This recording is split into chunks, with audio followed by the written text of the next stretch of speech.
highest paid non-quarterback in NFL history. Since entering the league, Crosby has totaled 59.5 sacks. That's tied for fifth most in the NFL, third best in franchise history. During Crosby's 6-year tenure, the Raiders made the playoffs once. Mina Chimes back here with us. Mina, what's your reaction to the Crosby news? First, well-deserved. Obviously one of the best defensive players in the NFL. Had a bit of a down season, had injuries. To me, this is a testament. Getting this contract done early, by the way, which was not necessary. Testament to his play. Also, frankly, to the fact that the Raiders have drafted so poorly elsewhere on defense that he is really the only star that they've got, the face of the unit. But makes sense to me. He is obviously the guy that they're building around with the new regime. The other reaction, and I know we get criticism sometimes for making everything about the Cowboys, but it's impossible for me not to see this and immediately think, oh my God, the Dallas Cowboys keep putting off this Micah Parsons contract and the price keeps going up. And it really is, to me, Exhibit A for why their way of doing business doesn't work out, because they take their time and as a result, they end up overpaying players. There are other big edge rushers who are going to get paid. He is now going to make more than Maxx Crosby, and that is bad news for the Dallas Cowboys. Forgive me for not remembering the exact story, Mina and Elle and Molly, but it's important for me to bring this up. When I interviewed Jerry Jones on my podcast a few months ago, start the season actually, one of the things that I remember him saying was what a struggle it was for him to come out of pocket to pay primetime Deion Sanders to come on board to Dallas. And he was talking about his humble beginnings, how he grew up, and how he had to hold on to his money and how he earned everything he received, et cetera, et cetera. And I looked at him and I said, the first thing that jumped in my mind is, that's why you struggle so damn much. You can't let it go. You know what I'm saying? It's like you're a billionaire and you're holding on to every little penny. What's wrong with you? You know, you have some people who are like that, and he's one of those guys. Clearly the Las Vegas Raiders are not. There is no doubt that Crosby deserves this money. We get that. When you consider the 59.5 sacks, I'm looking at that over since 2019, the 62 tackles for a loss over the last 3 seasons. What he means to the Raiders, we get that part. I'm happy for him because football's a violent sport. Get your money, bro. Get your money. He deserves it. But we know they ain't going to win. I know they got Pete Carroll in there, and I appreciate that. But you ain't winning. I can't see it. I just can't see the Raiders winning in the foreseeable future. And last point is this. Can we talk about notable active pass rushers and the lack of team success that they've enjoyed? Let's go down the list for a second here before I hand it to you, Elle. Maxx Crosby, 1 playoff berth and no playoff wins in 6 seasons. Khalil Mack, no playoff wins in 11 seasons.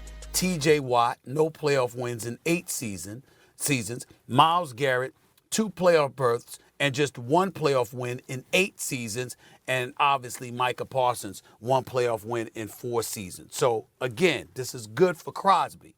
Whether or not this is going to prove to be good for the Raiders, who are still looking for a quarterback and stuff like that, obviously we sincerely doubt it.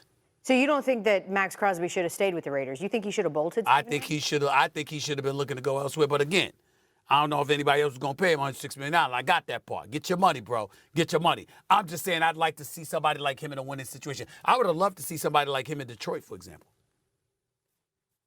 They feel like they're doing pretty well on their line. But I will say this, though. I mean, to me, it doesn't make sense.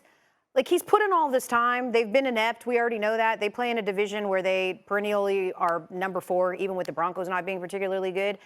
I would understand that notion, Stephen A., if there wasn't some organizational change this year. But, like why, when potentially there is a light at the end of the tunnel? And no, I don't think that light is like the postseason. I think they're going to contend. But, like, why would you then bail now?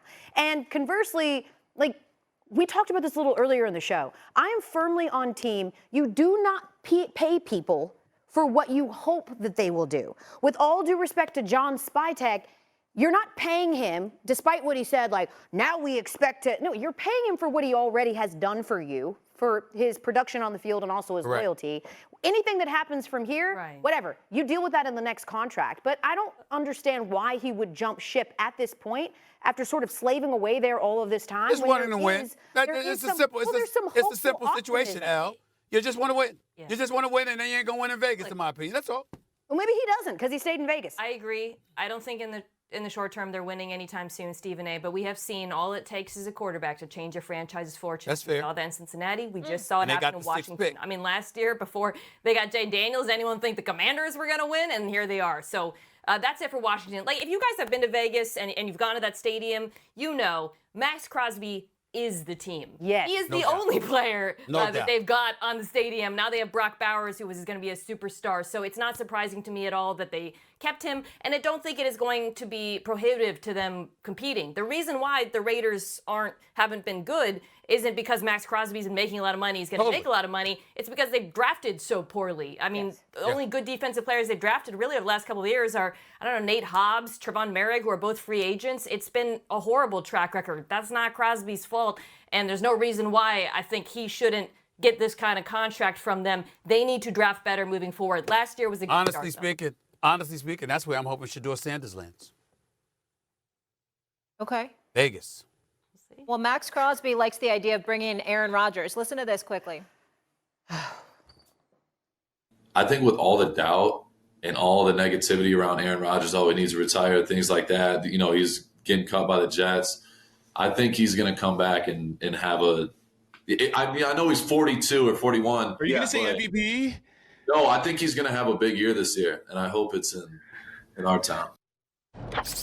Ellie, you really like this idea. I get very annoyed. I like Maxx Crosby. I see what he's trying to do. He's trying to shoot a shot. Like, hey, I think Aaron Rodgers is going to be great. Like, he's trying to lure him or whatever he's trying to do. I don't really know. But I get very tired of this narrative, all the negativity swirling around him. It's not negativity, it's facts.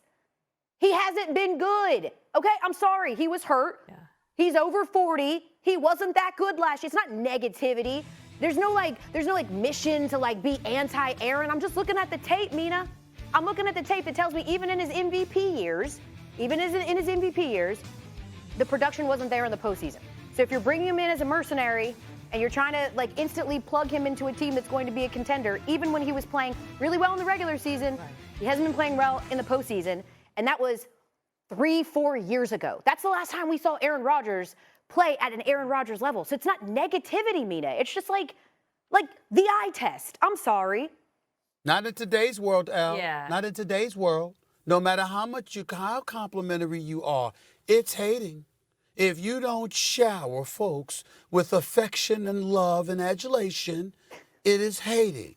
That's the way it goes. And you have to accept that, Al. And listen, I'm going to give it to you, Mina. But I need you. I got to bring you to modern times, Al. You're going to go on SportsCenter tonight. It's an hour long. Take out the commercials, about 41 minutes, right? About 41 minutes, right?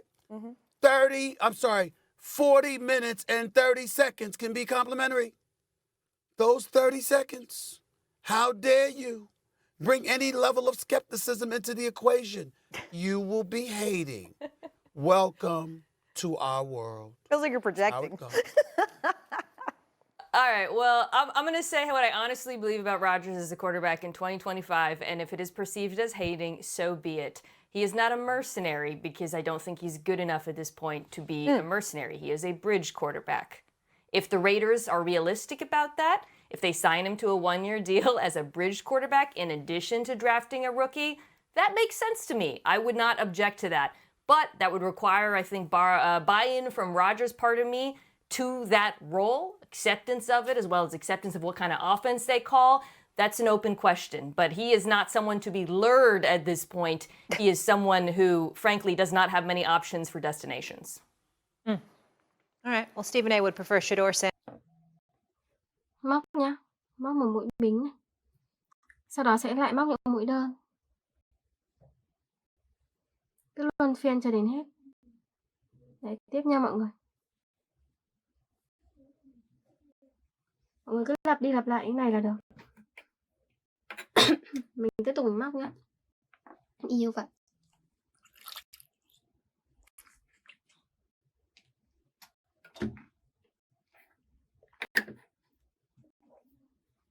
Đấy, mình tiếp tục mình móc vào.